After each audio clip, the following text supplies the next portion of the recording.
Autoridad espiritual. Ese es el tema de hoy. ¿Qué es autoridad espiritual? Bueno, para comenzar, quien primeramente tiene autoridad espiritual es Dios. Y después la tienen aquellas personas o aquellos seres a quienes Dios les delega su autoridad a fin de que participen también en el gobierno de las cosas espirituales, ya sea en el cielo como en la tierra. Veamos la voluntad y la autoridad de Dios. En el mundo material es muy importante la autoridad, pero en el mundo espiritual es básico, es indispensable para que las cosas sucedan como Dios quiere que sucedan en el mundo espiritual y para que éstas trasciendan también hasta el mundo material. Dios hizo las cosas materiales, por ejemplo, con la palabra de su poder. Todas las cosas suceden por la voluntad de Dios. Dice la Biblia que en Mateo 10:29, Jesús pregunta, ¿no se venden dos pajarillos por un cuarto? Ese era el costo de dos pajarillos en ese entonces. Les dice Jesús, bueno, con todo, ni uno de ellos cae a tierra sin vuestro Padre. O sea, Dios está consciente y permite que eso suceda. Podemos hablar de la voluntad de Dios en Isaías 55:11, cómo Dios usa su palabra para ejecutar su voluntad. Dice, así será mi palabra que sale de mi boca. No volverá a mí vacía, sino que hará lo que yo quiero y será prosperada en aquello para lo cual la envié. Por ejemplo, Dios dijo sea la luz y la luz fue hecha. Del mismo modo, las cosas son sustentadas por la palabra de Jesucristo. Dice la carta a los Hebreos, eh, Dios, habiendo hablado muchas veces y de muchas maneras, es Hebreos 1:1. Dios, habiendo hablado muchas veces y de muchas maneras en otro tiempo a los padres por los profetas, en estos postreros días nos ha hablado por el Hijo, a quien constituyó heredero de todo y por quien asimismo hizo el universo, el cual, siendo el resplandor de su gloria y la imagen misma de su sustancia, y quien sustenta todas las cosas con la palabra de su poder. Bueno, siendo tan importante la autoridad y la palabra, Jesucristo se maravilló, dice, y reconoció la fe de un centurión, de un gentil, cuando predicaba a Jesús a su pueblo. Dice, Jesús les dijo, Lucas 7:7, por, eh, bueno, el centurión le dice a Jesús, yo no soy digno de que tú vayas a mi casa. Eh, Jesús estaba dispuesto para ir a la casa del centurión a sanar a su siervo. El siervo le dice, tengo un siervo muy enfermo. Vamos a tu casa, le dice Jesús. El centurión le dice, no, pero yo no soy digno de que entres a mi casa. Pero di la palabra y mi siervo será sano. Al oír esto, Jesús se maravilló de él y volviéndose dijo a la gente que los seguía, os digo que ni aun en Israel he hallado tanta fe. Es decir, creer que por la palabra de Jesús sean hechas las cosas. El reino de Dios es sustentado por la autoridad. Un reino requiere estar bajo la autoridad espiritual del rey. Un reino terrenal tiene rey para que haya autoridad, gobierno, orden, prosperidad, etc. Jesús en una ocasión fue criticado cuando sanó a una persona que era muda.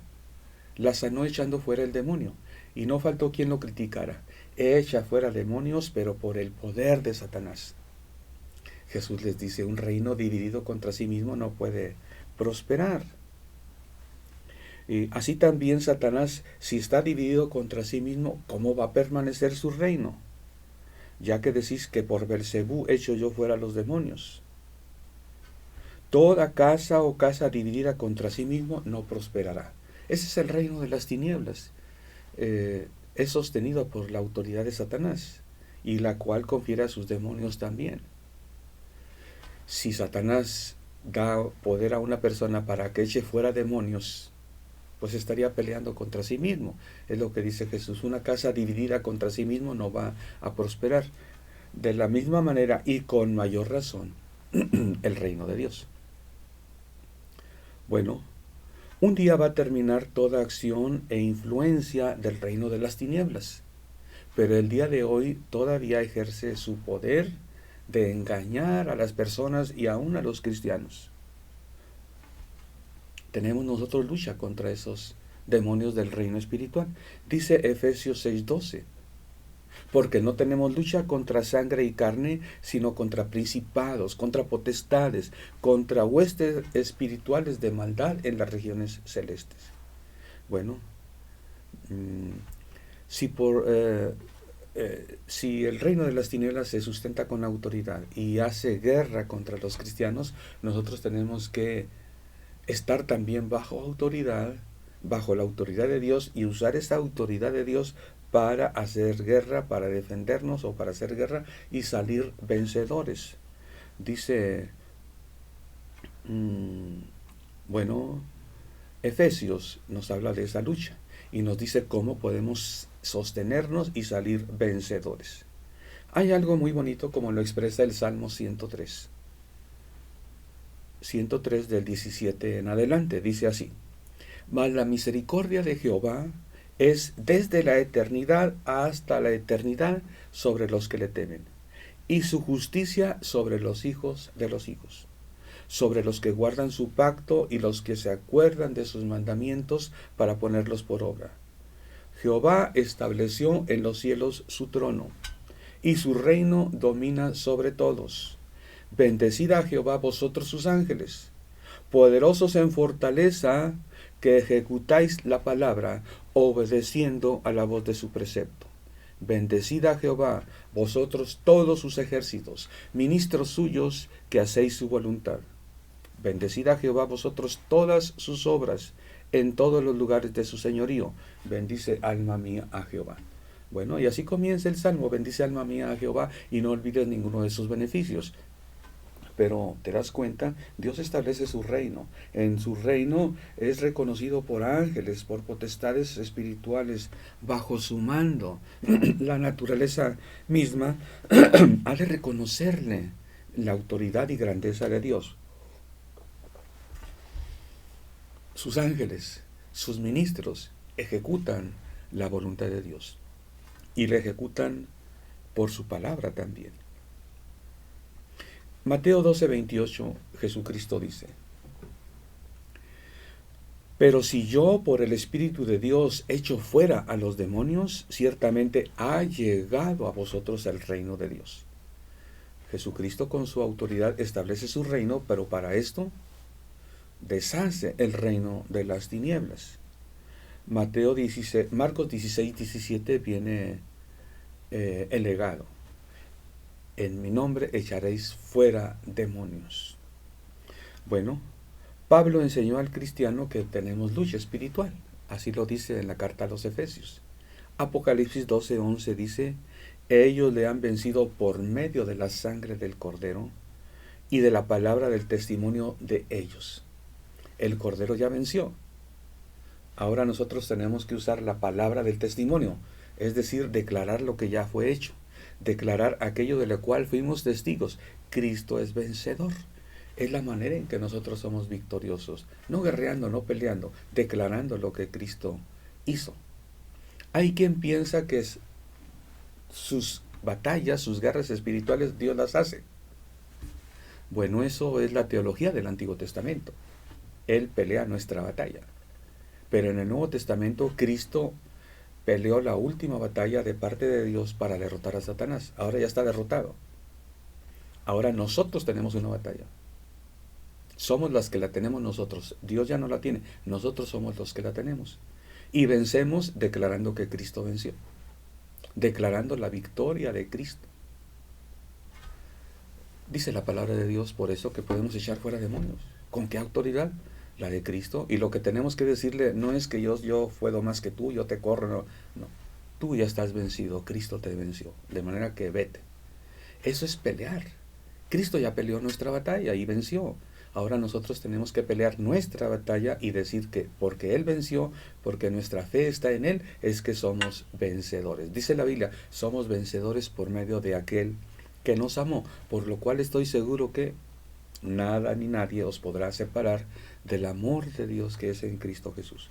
Muy bien, hablemos de la autoridad delegada de Dios. Dios tiene autoridad, ya lo hemos dicho, en los cielos se ejecuta su voluntad, sus ángeles, sus ministros ejecutan su voluntad, pero Él delega autoridad, así como a sus ángeles, aquí en la tierra, a la iglesia, delega su autoridad. Bueno, desde antes podemos decir que la autoridad delegada de Dios descansa sobre los padres, por ejemplo, sobre los profetas y sobre su iglesia. Pensemos en los profetas. Desde Abel es reconocido como el primer profeta. Abel, uno de los primeros moradores de la tierra. Él hablaba la palabra de Dios aún a sus padres. Adán no fue profeta, pero Abel sí lo fue. O bueno, al menos no es reconocido a Adán como profeta. Adán debe haber hablado a Eva y a sus hijos la palabra de Dios, pero no tanto con el peso de responsabilidad como la tuvo Abel. Adán lo haría como padre, pero Abel lo hizo como profeta de Dios. Ambos tenemos autoridad como padres y los profetas también. Bueno, los padres, dice la Biblia, Génesis 18:19, Dios estaba seguro que Abraham mandaría a sus hijos a obedecer los mandatos y los estatutos de Dios. Abraham como padre. Abraham es autoridad delegada de Dios. ¿Autoridad para qué? Para que sea conocida la voluntad y la palabra de Dios, para ver que se cumpla esa voluntad. Esa es la autoridad delegada. El gobierno. En el Antiguo Testamento el gobierno y la ley de Dios estaban juntas. Números 11:16. Dice que Dios le dijo a Moisés: reúneme a 70 varones, sobre los cuales pondré tu espíritu, lo pondré en ellos, para que ellos lleven contigo la carga del pueblo y no la lleves tú solo. Es decir, para que ellos te ayuden a gobernar. El gobierno, los profetas, los padres son autoridades delegadas de Dios y debemos estar sujetos a ellos. Podemos aceptar o rechazar esa autoridad. El hombre es libre de hacerlo, pero cuando el hombre rechaza la autoridad delegada por Dios, está desechando a Dios mismo. Números 12 nos dice el rechazo de esa autoridad de algunos personajes. Mira, María y Aarón hablaron contra Moisés a causa de la mujer cusita que había tomado, porque él había tomado mujer cusita. Y dijeron: ¿solamente por Moisés ha hablado Jehová? ¿No ha hablado también por nosotros? Y lo oyó Jehová. Y después nos dice que se molestó Jehová. A María le dio lepra, por ejemplo. Aarón se espantó y rogó a Moisés: ora a Dios por ella, que Dios no tome en cuenta este pecado. Dios había usado a María.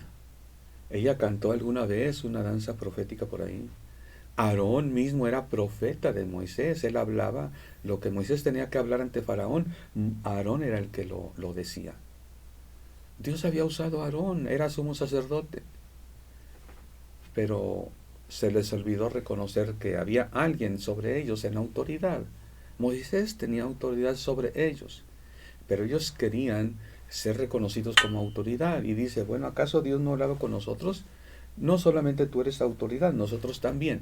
Eso es rechazo a la autoridad delegada por Dios. Ciertamente Aarón y María tenían autoridad, pero esa estaba bajo la autoridad de Moisés. Bueno, este es un rechazo en un sentido a la autoridad de Dios. Jesús mismo habla de este rechazo también.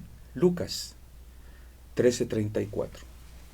Jerusalén, Jerusalén, que matas a los profetas y apedreas a los que te son enviados. 2 Corintios 17, más adelante, el apóstol Pablo habla a las iglesias, lo que puede ser rechazo a la autoridad delegada de Dios. Les dice Pablo a los corintios: mirad las cosas según la apariencia. Si alguno está persuadido en sí mismo que es de Cristo, esto también piense por sí mismo, que el que es de Cristo, que así como Él es de Cristo, así también nosotros somos de Cristo. Esto porque estaba siendo rechazado por algunos. porque aunque me gloríe algo más todavía de nuestra autoridad, la cual el Señor nos dio para edificación y no para vuestra destrucción, no me avergonzaré, para que no parezca que os quiero amedrentar por cartas, porque a la verdad dicen, algunos decían, las cartas son duras y fuertes, las cartas de Pablo, mas la presencia corporal débil y la palabra menospreciable. Juzgaban según las apariencias, veían a Pablo tierno, amoroso, algunos dicen que era bajo de estatura y hasta decían su palabra es despreciable, su apariencia corporal débil, mira, ese debilucho me quiere hablar a mí, con su vocecita me quiere hablar a mí, su palabra despreciable. Y cuando escribe las cartas, como está lejos, ahí sí se pone muy duro contra nosotros. Y Pablo habla de su autoridad. Y dice, esa autoridad Dios me la dio. Y cuando vaya a ustedes voy a hacer uso de esa autoridad. Bueno, ahí está la autoridad que Dios da, que puede ser aceptada o rechazada. La Biblia nos habla de alguien, por ejemplo, como un ejemplo de cómo aceptó la autoridad de Dios, aún en circunstancias difíciles. Saúl perseguía a David para darle muerte, porque lo veía como rival, como posible futuro rey de Israel. Cuando Saúl era rey todavía, quería matar a David y lo perseguía. En una ocasión en que estuvo Saúl a merced de David, que David lo pudo haber matado, Abisaí, su general, le dice, mira, ahí te lo puso el Señor, mátalo y se acabaron tus problemas. David no lo acepta. David dice, Saúl es el ungido de Jehová. Dice 1 de Samuel 26:10. Dijo además David, vive Jehová, que si Jehová no lo hiriere a Saúl, o su día llegue para que muera, o descendiendo en batalla perezca, guárdeme Jehová de extender mi mano contra el ungido de Jehová. David respetó la vida de Saúl. Allí estaba a su merced. Estaba dormido, estaba en una cueva, se metió solito a la cueva donde estaba David. Y bueno, eso es reconocer la autoridad delegada de Dios. David dice, Dios delegó su autoridad en Saúl. Ahora Saúl está contra mí. Bueno, que Dios lo quite. Yo no lo voy a quitar de en medio. Que lo hiera, que enferme o que muera en batalla. No es lo mismo estar batallando en guerra unos contra otros a que ahí dormidito Saúl le dé muerte. Es el ungido de Jehová. Ese es un entendimiento amplio de lo que es la autoridad de Dios.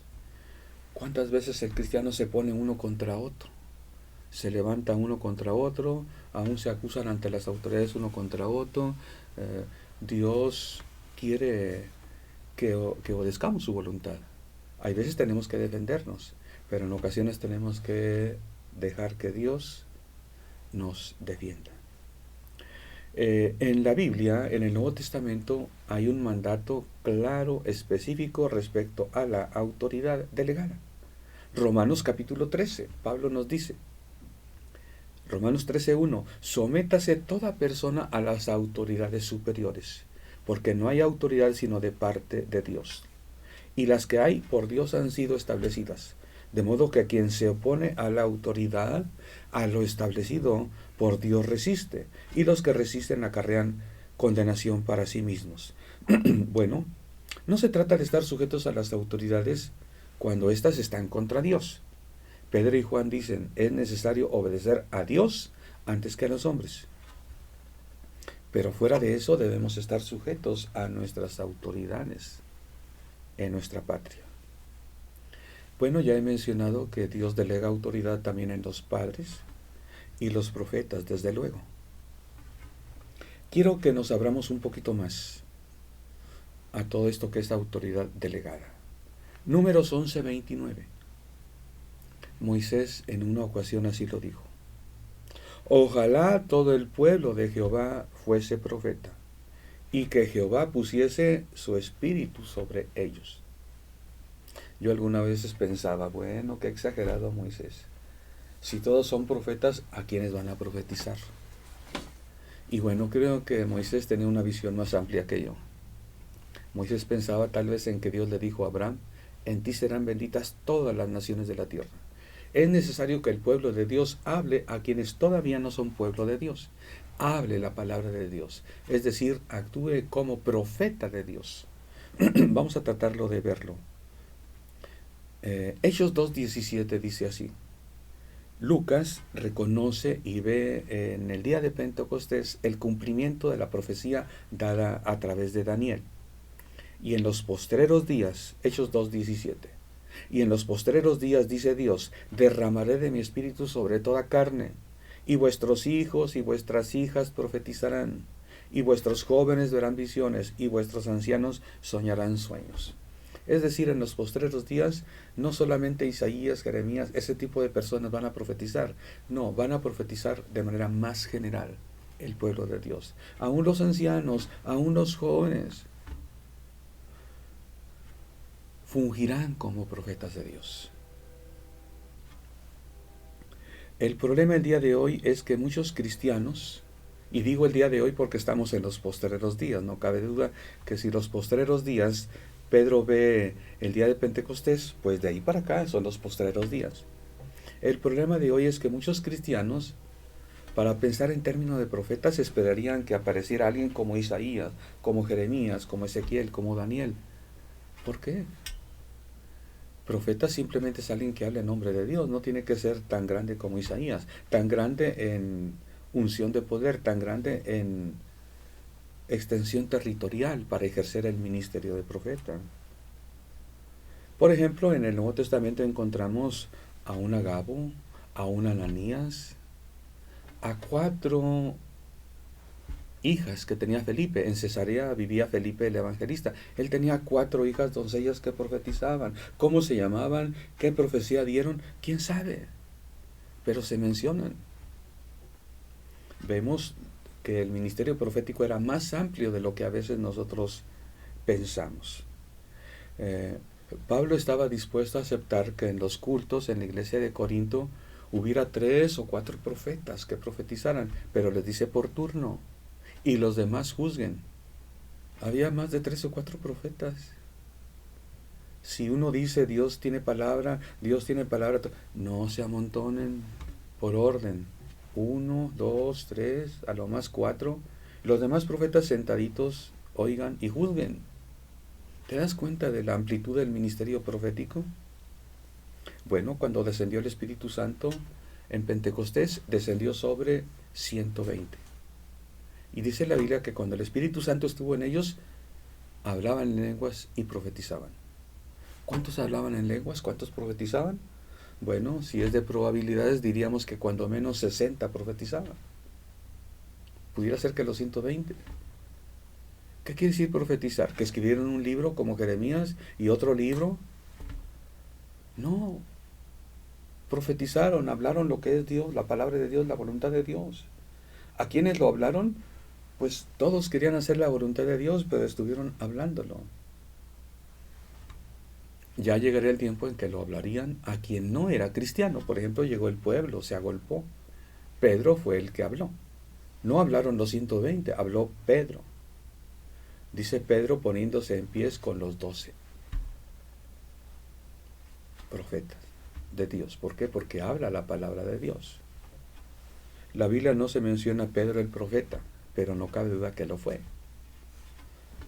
El deseo que expresó Moisés en Números 11:29, ojalá todo el pueblo de Jehová fuese profeta y que Jehová pusiese su espíritu sobre ellos, se cumple en Pentecostés. Y es en los postreros días. El día de hoy debe cumplirse también esta profecía, este deseo de Moisés, ojalá que todo el pueblo fuese profeta. Dios no habla de manera audible a la gente que no lo conoce. Entonces, ¿cómo van a oír la palabra de Dios? ¿Cómo oirán si no hay quien les predique? Nosotros tenemos que predicarles. Y al predicarles estamos cumpliendo una función profética. Los profetas cumplían varias cosas, varias funciones. Una de ellas era proclamar, declarar la palabra de Dios. Para vernos como profetas no tenemos que vernos como vaticinadores del futuro, ni escribir un libro que se va a agregar a la Biblia. Claro que no. Pero ¿quién les va a hablar a la gente? Bueno, una cosa es predicar, pero hay otra cosa muy importante también. ¿Dónde está Cristo? La carta a los Hebreos lo presenta a la diestra del Padre. El libro del Apocalipsis así lo dice. Hebreos 10:13 dice así: de ahí en adelante, el que está a la diestra de Dios, el que está sobre toda autoridad, dice así: de ahí en adelante, Él está esperando hasta que sus enemigos sean puestos por estrado de sus pies. Cabe la pregunta: ¿quién va a poner a los enemigos de Cristo por estrado de sus pies? Cristo está esperando que sean puestos. Solitos no van a venir los enemigos a postrarse ante Jesús. Es el cuerpo de Cristo el que tiene que poner a los enemigos a los pies de Jesús. Y no tiene que decir ponte a los pies. Lo que tiene que hacer es pisarlas. Fíjate qué bonita figura. Pablo dice que la iglesia es el cuerpo de Cristo. El cuerpo de Cristo, y que Cristo es nuestra cabeza. Nosotros somos lo que es cuello, tórax, manos, pies, hablando figuradamente, como lo está haciendo Pablo.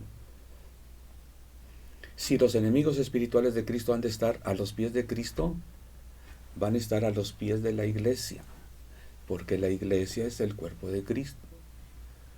No por nada Jesucristo dijo: os doy potestad de pisar serpientes y escorpiones. Os doy autoridad sobre toda fuerza del enemigo y nada os dañará. ¿Para qué tenemos autoridad sobre toda fuerza del enemigo? ¿Para qué vamos a pisar serpientes y escorpiones? Esa es guerra espiritual. Eso es hacer uso de la autoridad espiritual que comienza por la palabra. De hecho, Apocalipsis 12, 10 al 11, nos habla de una guerra que libra Satanás contra la iglesia, como lo dice la carta a los Efesios. Pero Apocalipsis dice: entonces oí una gran voz en el cielo que decía: ahora ha venido la salvación, el poder y el reino de nuestro Dios, y la autoridad de su Cristo, porque ha sido lanzado fuera el acusador de nuestros hermanos, el que los acusaba delante de nuestro Dios día y noche. Y aquí viene lo interesante para ti y para mí. Y ellos le han vencido. ¿Quiénes? Los cristianos, la iglesia, el cuerpo de Cristo. Le han vencido a Satanás y a sus demonios. ¿De qué manera? Por medio de la sangre del Cordero y de la palabra del testimonio de ellos. Es decir, el Cordero derramó su sangre, exhibió públicamente a Satanás y a todos sus demonios en la cruz, triunfó sobre ellos. El cristiano debe vencer en toda guerra espiritual que sufre, de la que es partícipe. ¿De qué manera? Por la sangre del Cordero que fue derramada, debe mencionarla con su palabra del testimonio. Es decir, la palabra del testimonio es que tú digas lo que fue hecho. Es decir, que tú declares. Muchos cristianos tienen temor a declarar. Tenemos que declarar la victoria de Cristo. Es la manera en que vencemos. Jesús le dijo a sus discípulos: yo veía a Satanás caer como un rayo. Apocalipsis 12 lo ubica siendo arrojado de los cielos. Ya no vas a acusar aquí. Aquí en el trono ya no vas a acusar. Allá sí acusa a los escogidos. Les hace guerra. ¿Por qué? Porque Dios nos da autoridad para vencerlos. ¿Y Cristo? Él está esperando que la iglesia ponga a sus enemigos por estrado de sus pies. ¿Quiénes son los pies de Cristo? La iglesia, el cuerpo de Cristo. Que Dios te bendiga y te dé esa certeza, porque es claro y es evidente la lucha espiritual que sufrimos día a día, pero Él nos da la victoria, nos da su autoridad, nos da que podemos como testigos decir la palabra de autoridad. Dios te bendiga. Síguenos viendo en Extensión Ministerios Filadelfia. De nuestra parte queremos llegar hasta donde Dios nos lleve. Dios te bendiga.